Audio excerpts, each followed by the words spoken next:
وہ مرڈرر ہو سکتا ہے، مانسٹر نہیں۔ اور یہ تصویریں، اس نے نفی میں سر ہلایا۔ دیکھیں، آنر کلنگ وہی ان دو لوگوں کو اپنی زندگی سے مٹانے کے لیے ہے۔ یہ بات بلڈڈ مرڈر ہوتا ہے، مگر ایسی تصویریں یہ تو کولڈ بلڈڈ مرڈر پہ لی جاتی ہیں۔ اس میں آپ کی اپنے شکار کے ساتھ کوئی جذباتی وابستگی نہیں ہوتی، نہ محبت نہ نفرت۔ وہ آپ کے لیے صرف آپ کی مہارت کا ثبوت ہوتا ہے۔ آپ سمجھ رہی ہیں نا میں کیا کہہ رہا ہوں؟ زمر نے اسباب پہ سر ہلایا۔ بالکل، کیونکہ میرا بھی خیال یہی ہے۔ میں فارس کے بارے میں ہر بات پر یقین کر سکتی ہوں، مگر وہ اس حد تک نہیں جا سکتا۔ وہ یہ نہیں کر سکتا۔ اس نے پٹی میں بند انگوٹھے کو جوتے سے مسلا۔ میز کی چمکتی سطح میں اپنا عکس نظر آیا تو وائٹ گولڈ کی نچ چمکی، مگر اس ننھے الماس یعنی ہیرے والی لونگ جیسی چمک اس میں نہ تھی۔ احمد چند لمحے کے لیے خاموش ہو گیا۔ ریسٹورنٹ میں لوگوں کی چہل پہل سے وہ دونوں کٹ چکے تھے۔ مسز عمر، آپ کو کچھ اور بھی چاہیے شاید مجھ سے؟ نے ہلکی سی گردن ہلائی۔ مجھے ایک قابل اعتماد انویسٹیگیٹر چاہیے، اور مجھے پتہ ہے کہ آپ اپنے کام میں مہارت رکھتے ہیں۔ میں چاہتی ہوں آپ مجھے پتہ کر کے دیں کہ یہ تصویریں ہوٹل کے کس کمرے سے لی گئی ہیں، کس نے لی ہیں، اور سعدی کو یہ کہاں سے ملی۔ مجھے لگتا ہے وہاں کوئی اور بھی تھا۔ یہ فارس نہیں ہے تو پھر کون ہو سکتا ہے؟ ہو سکتا ہے اسی شخص کا سعدی کی گمشدگی میں ہاتھ ہو۔ فارس کے دشمن ہیں اور سعدی کو اسی کے دشمنوں نے غائب کروایا ہو۔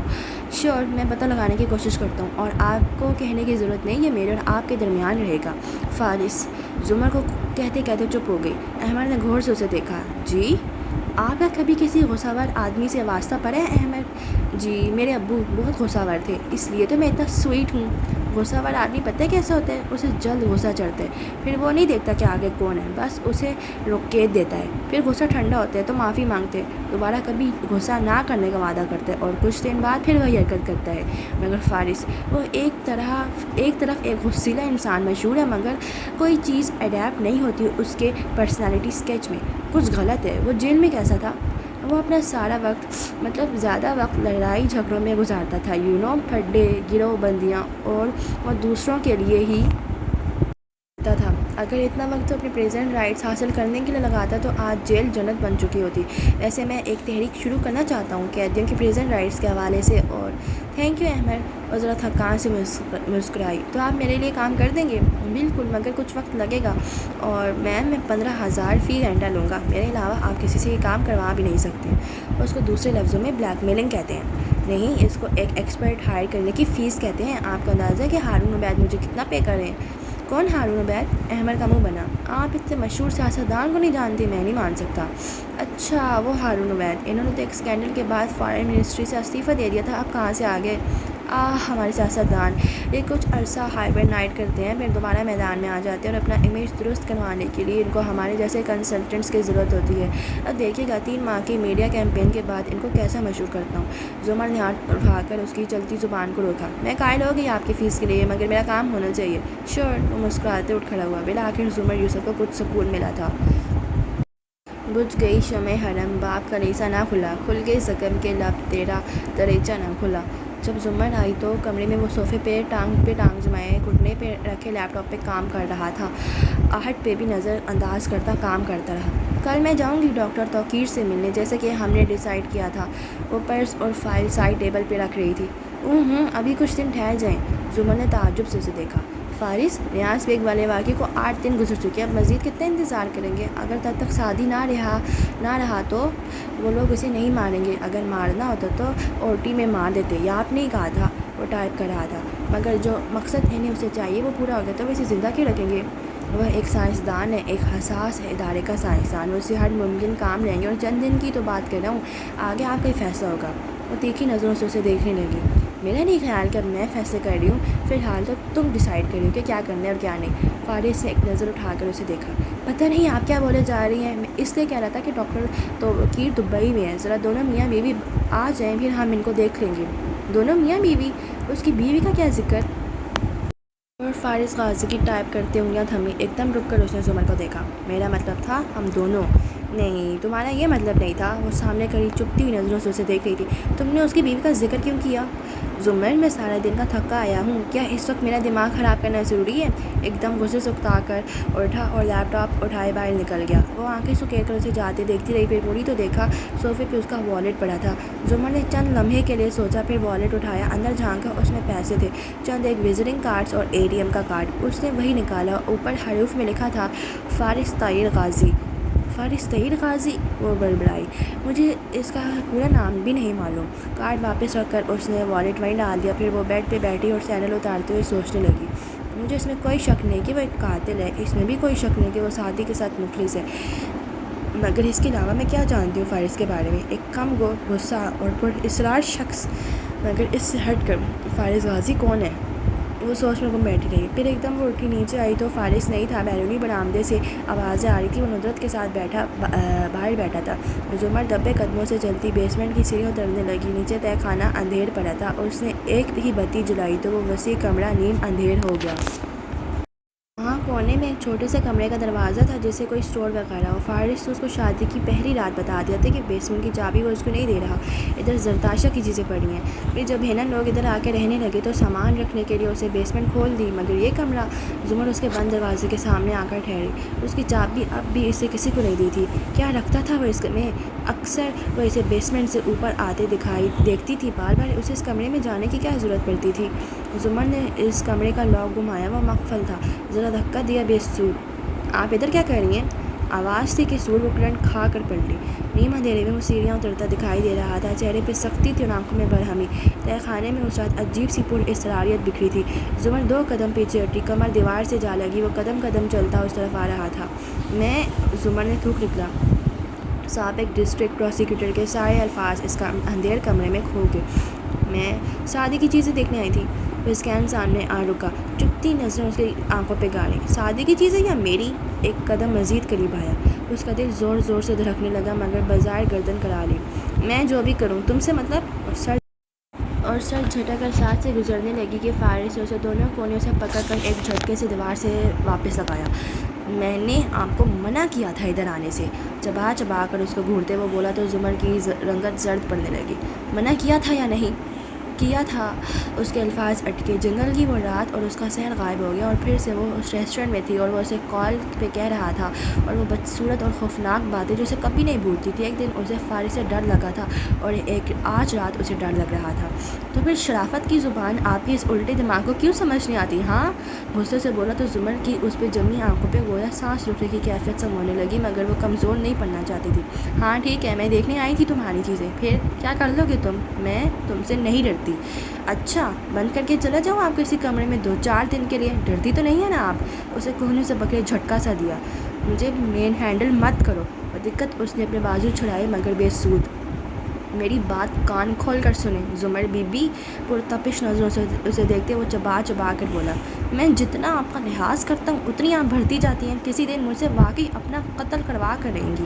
اس لیے آئندہ اگر میں نے کبھی آپ کو اپنی چیزوں کے قریب ہی پھٹکتے دیکھ لیا نا، تو دیکھیے گا کیا حال کرتا ہوں آپ کا۔ آپ ابھی جانتی ہی نہیں ہیں مجھے۔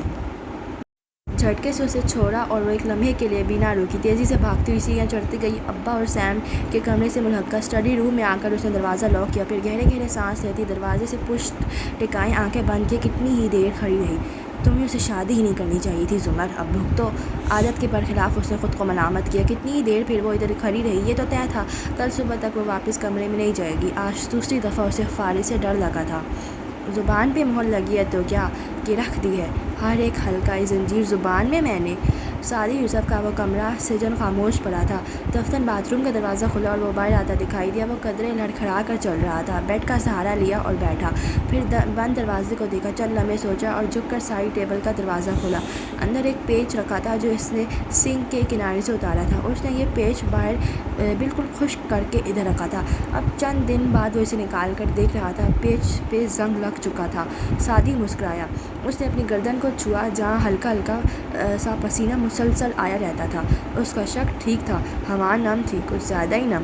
وہ یقیناً کسی ایسے شہر میں تھا جو سمندر سے قریب تھا، اور ہاشم کو لگتا ہے میں بھاگنے کی کوشش نہیں کروں گا تو یہ اس کی بھول ہے۔ پیچ رکھ کر اس نے ٹیک لگائی اور سائڈ ٹیبل سے قرآن اٹھا لیا۔ چہرے کے زخم اب تقریباً مندمل ہو چکے تھے، البتہ وہ پہلے سے کمزور لگتا تھا۔ آج آج کتنا روزہ ہے کچھ نہیں معلوم، وہ کتنے سے پارے کرے گا کوئی حساب نہیں، کبھی دل چاہتا تو پڑھتا جاتا، کبھی اتنا بیزار اور اداس ہوتا کہ 2 دن قرآن نہ کھولتا۔ سب اس وقت کیا کر رہے ہوں گے؟ امی چھوٹے باغیچے والے گھر میں افطاری بنا رہی ہوں گی، کبھی ماموں اور پھوپھو بھی آ جایا کرتے ہوں گے، اور ابا تو اب امی اور حنا کے ساتھ رہتے ہوں گے۔ اس نے بھٹکتے ذہن کو قرآن کے صفحات پہ مرکوز کرنا چاہا۔ میں پناہ مانگتا ہوں اللہ کی دھتکارے ہوئے شیطان سے۔ طاؤس پڑھ کر اس نے النمل وہیں سے کھولی جہاں سے اس روز چھوڑی تھی۔ اور بے شک ہم نے دیا داؤد اور سلیمان کو علم۔ سعدی کے آبرو ستائشی انداز میں اٹھے، گھر والوں کی یاد محو ہونے لگی۔ واہ اللہ تعالیٰ، اس طرح کی آیات اور یہ شاہانہ انداز، the king of all kings. جب آپ فرماتے ہیں ہم نے یہ کیا تو مجھے بہت اچھا لگتا ہے، بہت فخر محسوس ہوتا ہے۔ میں بتوں کو پوجنے والوں، انسانوں کو خدا کا بیٹا ماننے والوں اور قبروں کو سجدہ کرنے والوں کے سامنے گردن اٹھا کر فخر سے کہہ سکتا ہوں کہ دیکھو میرا رب تو یہ ہے، بادشاہوں کا بادشاہ، اور میرے اور اس کے درمیان کوئی تیسرا نہیں ہے۔ نرمی سے مسکراتے سر جھکائے وہ کہہ رہا تھا، اور اللہ کی باتیں تو ختم نہیں ہوتی۔ سعدی نے آیات کے الفاظ پہ توجہ دی۔ ہم نے دیا داؤد اور سلیمان کو علم، اور ان دونوں نے کہا سب تعریف اللہ کے لیے ہے جس نے فضیلت دی ہم کو بہت سے مومن بندوں کے اوپر۔ اس نے رک کر ذرا سوچا، کتنی امیزنگ بات ہے یہ اللہ تعالیٰ۔ اکثر ہماری فیملیز میں کئی بچوں میں سے 1 یا 2 بہت لائق نکلتے ہیں، ماں باپ اپنی تربیت پہ اتراتے ہیں اور وہ بچے اپنی ذہانت پہ، مگر آپ کہتے ہیں کہ جیسے داؤد علیہ السلام کے 19 بیٹوں میں سے صرف ایک سلیمان علیہ السلام کو آپ نے خاص علم عطا کیا، ویسے ہی ہر ایک کو مجھے بھی علم آپ نے ہی دیا ہے۔ عمل بھی آپ دیتے ہیں، اگر ماں باپ دیتے تو ساری اولاد کو دے دیتے، مگر باقی اولاد کو بھی آپ نے کچھ ضرور اور عطا کیے ہوتے۔ پتہ ہے اللہ تعالیٰ، لوگ مجھ سے اکثر پوچھتے ہیں سعدی تمہیں اتنا اچھا قرآن کس نے سکھایا؟ میں کہتا ہوں مجھے میرے رب نے سکھایا۔ آپ اسی سے علم کے لیے دعا کریں، وہ آپ کو مجھ سے بھی اچھا قرآن سکھائے گا۔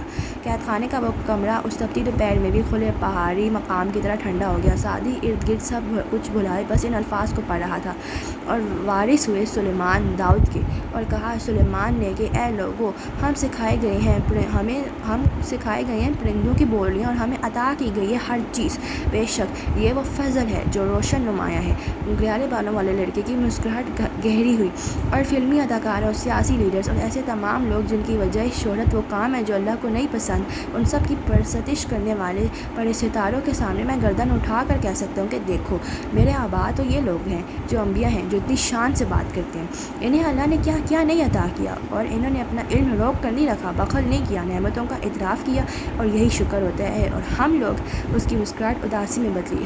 ہمیں تو ذرا سا ہنر آج ہے، ہم کسی کو بتاتے نہیں کہ وہ کوئی ہم سے اچھا نہ کر لے۔ اتنے تنگ دل کیوں ہیں اللہ تعالیٰ ہم؟ کمرے میں اس وقت سکونیت ہی سکونیت اتری تھی، ٹھنڈی میٹھی سی چھایا تھی۔ وہ سر جھکائے آگے پڑھنے لگا، اور اکٹھے کیے گئے سلیمان کے لیے ان کے لشکر جنوں میں سے اور انسانوں میں سے اور پرندوں میں سے تو وہ پورے ضبط میں رکھے گئے تھے۔ سعدی نے آنکھیں بند کر کے یاد کرنا چاہا۔ اللہ تعالیٰ ضبط کے لیے جو آپ نے لفظ استعمال کیا وضع، اس کا اصل لغوی مطلب کیا تھا بھلا؟ کچھ دماغ آج کل سست رہتا تھا، سو ذرا دیر سے یاد آیا۔ ہاں، فوج کو ترتیب وار حصوں میں رکھنا۔ ایک دوسرا مطلب بھی تھا، ذرا ذہن پہ زور دیا، شاید روکنا اور منع کرنا۔ سو بات یہ اللہ تعالیٰ، آنکھیں کھول کر وہ ذرا سکون سے اپنی بات سمجھانے لگا کہ جنوں اور پرندوں کو تو رہنے دیں، صرف انسانوں پہ حکمرانی کرنے کے لیے، اپنا راج قائم کرنے کے لیے، بھلے وہ کسی گھر کا ہو یا کسی ادارے کا یا پورے ملک کا، ڈسپلن سب سے زیادہ ضروری ہے۔ اور جب اس ڈسپلن کو بھی ڈسپلن کرنا چاہیے، نہ زیادہ روک ٹوک نہ کام۔ خیر پھر کیا ہوا؟ 72 بار پڑھی سورہ ہر دفعہ نہیں لگتی، سو دلچسپی سے اگلی آیت کی طرف آیا، یہاں تک کہ وہ سلیمان علیہ السلام جب آئے چونٹیوں کی ایک وادی تک، وہ ہلکا سا مسکرایا۔ یہ چونٹیاں اسے کتنی پسند تھیں، تو کہنے لگی چونٹی کی ایک ملکہ، چونٹی اے چونٹیوں، اپنے گھروں میں داخل ہو جاؤ، یہ نہ ہو کہ بے خبری میں سلیمان اور اس کے لشکر تمہیں رونڈ ڈالیں۔ ارے واہ، آج کی آیت اتنی ریگل آ رہی ہے اللہ تعالیٰ، میں تو خود کو ایک قیدی محسوس ہی نہیں کر رہا۔ پہلے آپ، پھر سلیمان علیہ السلام، پھر چونٹی، ہر کسی کی اپنی شان ہے۔ اس نے کھلے دل سے سراہا۔ اب یہ چونٹی نہ ڈری نہ گھبرائی نہ بھاگی، اسے پہلے باقی سب کا سوچا۔ وہ ملکہ تھی، اس سے اپنی جماعت کی خیر خواہی چاہی، مگر وہ ذہین بھی تھی، اس کو معاملہ ڈیل کرنا آتا تھا۔ شور نہیں مچایا، پورے وقار اور بردباری اور تحمل سے چونٹیوں کو مخاطب کر کے اندر جانے کا کہا، اور پھر بڑے لوگوں کی بڑی باتیں ہوتی ہیں، اس سے بھی چھوٹی حرکت نہیں کی، بڑا دل رکھا، اچھا گمان کیا کہ اگر بالفرض سلیمان کا لشکر تمہیں روند بھی دے تو بے خبری میں ایسا ہوگا۔ آپ سے اونچے اور بڑے لوگ عادتاً آپ کو روند کر نکل جاتے ہیں، اپنی حفاظت آپ کو خود کرنی ہوتی ہے۔ اللہ پتہ ہے کیا میری ٹیچر کہتی تھی، نمل ذہین فیمیلز کی صورت ہے۔ اس میں ایک چونٹی ہے جو چونٹی ہو کر بھی ملکہ ہے، اور اس میں ایک ملکہ ہے، ملکہ بلقیس، ملکہ سبا، وہ ملکہ ہو کر بھی ایک چونٹی ہی ہے۔ دیکھا جائے تو ساری عورتیں ایسی ہی ہوتی ہیں، وہ کسی کے لیے ملکہ اور کسی کے لیے چونٹی ہوتی ہیں۔ اس ٹھنڈی چھایا والے کمرے میں بیٹھا وہ لڑکا اداسی سے مسکراتے ہوئے بولا جا رہا تھا جب دروازہ کھلا۔ سعدی نے چونک کر سر اٹھایا۔ مایا اندر داخل ہوئی تو اس کی آنکھوں میں بے پناہ حزن تھا۔ وہ اس کے کندھے کے قریب آ کھڑی ہوئی، قرآن اس کے ہاتھ سے لے کر ساری ٹیبل پہ دھرا، آنکھیں بند کیں، اپنے جسم پہ سلیب کا نشان بنایا۔ خداوند یسوع مسیح، مجھے معاف کرنا۔ پھر آنکھیں کھولیں اور اس کی متعجب نظروں سے نگاہیں ملائے بغیر ایک انجیکشن اس کے بازو میں پیوست کیا۔ وہ ابھی سوال بھی نہیں کر سکا تھا کہ سوئی چبھی اور پھر ایک دم ساری دنیا ساکن ہوتی گئی۔ منظر دھندلاتا پھر واضح ہوتا، پھر دھندلاتا، وہ ہل بھی نہ سکا، اس کا جسم سن ہو چکا تھا۔ مایا نے اسے لٹایا کروٹ کے بل، یوں کہ اس کا چہرہ دروازے کی طرف تھا اور دونوں بازو اسی سمت گرے ہوئے تھے۔ چہرہ شاکڈ اور ساکن تھا، جیسے وہ بت بن گیا ہو، مگر آنکھیں سب دیکھ رہی تھی۔ مایا سر جھکائے باہر نکلی اور کھلے دروازے سے سعدی کی بے جان آنکھوں نے دیکھا کہ ایک 3 پیس نفیس سوٹ میں ملبوس اسمارٹ سا آدمی اندر داخل ہو رہا ہے۔ اس کے بال جیل لگا کر پیچھے سیٹ تھے، کلائی کی گھڑی، چمکتے بوٹ، وہ سب دیکھ سکتا تھا۔ کسی نے کرسی لا کر رکھی اور وہ سعدی کے قریب بیٹھا، ٹانگ پہ ٹانگ جمائی، شاہانہ انداز میں کرسی کی پشت پہ بازو پھیلایا۔ ہیلو اگین سعدی، ہاشم کی بھاری آواز اس کی سماعتوں سے ٹکرائی۔ وہ بنا پلک جھپکے نیم مردہ سا پڑا اسے دیکھے گیا۔ کیسے ہو تم؟ اوہ آئی ایم سوری، اس انجیکشن کے لیے چند گھنٹے میں تم ٹھیک ہو جاؤ گے۔ میں تم سے ڈرتا نہیں ہوں، بس یہ نہیں چاہتا کہ تم مجھ پہ حملہ کرو اور تمہارے زخم ادھریں۔ مجھے تمہاری فکر ہے بچے، اور میرا خیال ہے کہ تمہاری فکر صرف مجھے ہی ہے۔ تبھی تو عید سے کچھ دن پہلے میں اسپیشل تمہارے پاس آیا ہوں، تمہارا عید کا تحفہ لے کر۔ آواز پورے کمرے میں گونج رہی تھی۔ وہ ٹانگ پہ ٹانگ جمائے بیٹھا، انگلی سے ٹھوڑی مسلتے کہہ رہا تھا، کیا تم میرا شکر ادا نہیں کرنا چاہو گے؟ میں نے تمہاری جان بچائی، کیونکہ میں سعدی، میں تمہیں بہت پسند کرتا ہوں، اس لیے میں نے سوچا کہ اتنے ذہین اور قابل سائنسدان کو ضائع کیوں ہونے دوں۔ دیکھو، میں نے تمہیں ایک اچھی آفر دی تھی کہ میرے لیے کام کرو، مگر تم نے جواب میں کیا کیا؟ تم نے میرے بھائی کو گالی دی، مگر میں تمہارا ہر قصور معاف کر رہا ہوں۔ آج سے ہم نئی شروعات کریں گے۔ سعدی اسی طرح بے جان مردہ سی خالے آنکھوں اور مفلوج بدن کے ساتھ اسے دیکھے گیا۔ وہ جیب سے ایک بڑا پیکٹ نکال رہا تھا۔ مگر اس سے پہلے تمہارا عید کا تحفہ۔ پیکٹ سے اس نے ایک لارج فوٹوگراف نکالا۔ تمہیں معلوم ہے تمہاری فیملی شفٹ ہو گئی ہے؟ گیس کرو کدھر؟ میرے گھر کی انیکسی میں۔ تم نے کہا تھا کہ میں ان سے دور رہوں، مگر وہ خود قریب آ گئے۔ سعدی کی مفلوج آنکھوں میں سرخی سے ابھرنے لگی، مگر وہ ہل نہیں سکتا تھا۔ ہاشم نے تصویر اس کے سامنے کی، لان کا منظر، سارہ اور ذکیہ خالہ کے ساتھ افطار کی میز پہ ہاشم عمل اور نور کو پیار کر رہا تھا۔ یہ تصویریں اس دن اس کے حکم پہ فیونا نے لی تھی۔ دیکھو، تمہاری بوس بھی عرصے بعد تمہارے گھر آ گئی۔ میں بھی کچھ دیر بیٹھا ان کے ساتھ، وہ سب یوں باتیں کر رہے تھے جیسے تم مر چکے ہو۔ مفلوج پڑی سعدی کا دل مفلوج نہیں تھا، اور وہ بری طرح ڈوبا تھا۔ سارہ خالہ نے کسی کو نہیں بتایا؟ ہاشم نے تصویر اچھال دی، وہ سعدی سے ٹکرا کر فرش پہ گری۔ اس نے دوسری تصویر سامنے کی، رات کا منظر، انیکسی کے سامنے کھڑے بات کرتے شیرو اور زمر۔ معاف کرنا، مگر کہیں یہ تمہاری ڈیئر زمر تو نہیں جو اس وقت شیرو سے اتنے دوستانہ انداز میں بات کر رہی ہے؟ شیرو وہی ہے نا جس نے تم پہ گولی چلائی تھی؟ مگر زمر اور فارس کو تو کوئی فکر ہی نہیں اس بات کی۔ ویسے بھی نیاز بیگ نامی کرائے کا گنڈا پکڑا جا چکا ہے اور اس نے تمہارے قتل کا اعتراف بھی کر لیا ہے۔ اب سب تمہیں رو کر چپ بھی ہو گئے۔ اور ہاں، زمر کی جاب چلی گئی اور آج کل وہ بھی اپنی جاب کے لیے فارس کی طرح مصروف ہے۔ وہ تصویر بھی بھیگ کی طرح سامنے پھینکی اور ایک اور تصویر نکالی، انیکسی کے بیرونی زینے پہ خاموش اور اداس بیٹھی حنین، تمہاری بہن۔ بس وہی اکیلی رہ گئی، مگر فکر مت کرو، مجھے اندازہ ہے کہ تمہاری بہن کو مجھ پہ سیکرٹ قسم کا کرش ہے، سو ہم اچھے دوست بن گئے۔ کہہ رہا تھا اور سعدی کی آنکھوں میں سرخ خراشی ابھر رہی تھی۔ اس نے بھرپور زور لگا کر اٹھنے کی کوشش کی، مگر جسم ہلنے سے قاصر تھا۔ کیا مرنا ایسا ہوتا ہے؟ اب وہ بیچاری بچی مجھے دن رات میسج کرتی ہے، اور تمہیں پتہ ہے میں اب کیا کروں گا؟ کسی رات جب فارس گھر نہیں ہوگا تو میں اسے اپنے پاس بلاؤں گا، جو بھی بہانہ کروں گا وہ معصوم بچی مان لے گی۔ تمہیں پتہ ہے نا میرا کمرہ اس کے کتنے قریب ہے، سو میں کوشش کروں گا کہ اس ایونٹ کی بھی تصاویر لوں، مگر تمہیں برا لگے گا، اس لیے اگر تم چاہتے ہو کہ میں ایسا نہ کروں تو آج سے ہم نئی شروعات کریں گے۔ تمہارے گھر والے تمہیں بھول چکے ہیں، کوئی ثبوت میں نے نہیں چھوڑا اپنے خلاف، اور ہاں، تمہاری بہن نے تو وہ فلیش بھی میرے حوالے کر دی جس میں میری فائلز تھی، سو تم ان لوگوں کو بھول جاؤ۔ سعدی، تمہاری فیملی اب میں ہوں اور میرا کاروبار اب تم بنو گے۔ اٹھا اور قدم قدم چلتا اس کے قریب آ کر ہوا۔ میں نے تمہیں اس لیے بچایا کیونکہ تم مجھے اچھے لگتے ہو، لیکن تم پہ اتنی انویسٹمنٹ میں مفت میں نہیں کر رہا، اس لیے آج سے تم میرے لیے کام کرو گے، اور اگر تم نے ایسا نہ کیا تو تمہاری بہن کے ساتھ کیا کر سکتا ہوں ایکچولی مجھے واضح کرنے کی ضرورت نہیں۔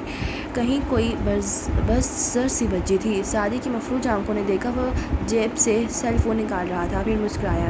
نائس ٹائمنگ، پاکستان سے، اور وہ بھی تمہاری بہن کا۔ میں اسے بات کرتا ہوں، تب تک تم میری بات پہ غور کرو۔ پھر فون کان سے لگایا اور خوشگوار انداز میں بولا، ہیلو حنین، کیسی ہو؟ اسپیکر آن کر دیا تھا، کمرے میں حنین کی آواز گونجی۔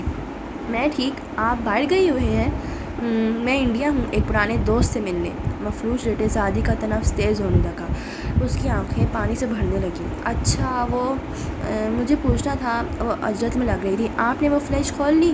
ارے ہاں، وہ خاور نے کھول ہی لی تھی، شکریہ، تمہاری وجہ سے میرے اتنے قیمتی ڈاکیومنٹس محفوظ رہے۔ دوسری طرف خاموشی چھا گئی۔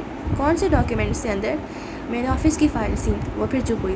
آپ مجھے وہ فلیش واپس کر سکتے ہیں؟ وہ بھائی کی چیز تھی، میں اسے بھائی کی یاد کے طور پہ رکھنا چاہتی ہوں۔ وہ رکا۔ اچھا، میں تمہیں پرنٹ شدہ ڈاکیومنٹس بھیج دوں گا واپس آ کر، یا پھر ذرا رکا، تم کسی دن آ کر میرے کمرے سے لے جانا۔ تم نے کروٹ لیے لڑکے کا چہرہ دیکھا، ایک آنسو اس کی صاف آنکھوں سے ٹپک کر تکیے میں جا گرا۔ ہاشم باہر نکل گیا اور پیچھے کمرے میں قبر سی خاموشی چھا گئی۔ کیا مرنا ایسا ہوتا ہے؟ وہ یہیں سے لوٹ جائیں جنہیں سر عزیز ہیں، ہم سر پھروں کے ساتھ کوئی سر پھرا چلے۔ اور ہزاروں میل دور اسلام آباد کے اس مضافاتی علاقے میں قصر کے انیکسی کے بیسمنٹ میں کھڑی حنین نے ہاشم کی کال کاٹی تو اس کے چہرے پہ شدید ملال چھایا تھا۔ تو آپ مجھ سے بھی جھوٹ بولنے لگ گئے ہیں ہاشم، وہ بڑبڑائی۔ آپ نے وہ فلیش کھولی ہی نہیں، یا پھینک دی یا کسی اور کو دے دی۔ اگر کھولتے تو دیکھ لیتے کہ اس میں میرے 2 کورین ڈرامے تھے جو میں نے اسی رات لاک کر کے آپ لیے تیار رکھے تھے، کیونکہ میں آپ کو بتانے کی غلطی کر چکی تھی اور اب ناراض نہیں کر سکتی تھی۔ مگر آپ نے کیسے مجھ سے جھوٹ بول دیا؟ سر جھٹکا، پھر اپنے سامان سے اس نے علیشہ کے نیکلس کے ساتھ رکھی سفید فلیش ڈرائیو نکالی جو سعدی نے اس کو دی تھی۔ آپ کو تو اس ڈرائیو کا رنگ بھی نہیں پتہ تھا، تو یہ آپ کی کیسی ہوئی؟ اتنا جھوٹ! اس کا دل بری طرح دکھا تھا۔ محبت ایک طرف، لیکن میں بھائی کی چیز آپ کو نہیں دے سکتی۔ اس نے باکس بند کیا اور فلیش لیے اوپر زینے چڑھنے لگی۔ آخر دیکھو تو صحیح، اس میں اتنا کیا خاص ہے جو سعدی بھائی اور ہاشم دونوں اس کو حاصل کرنا چاہتے تھے؟ کچھ دیر بعد وہ لیپ ٹاپ کھولے لاؤنج میں بیٹھی تھی، فلیش لگا رکھی تھی اور وہ اس پروگرام کو سمجھنے کی کوشش کر رہی تھی جس کے ذریعے ڈاکیومنٹس کو مقفل کیا گیا تھا۔ تبھی زمر سیڑھیاں اتر کر نیچے آئی۔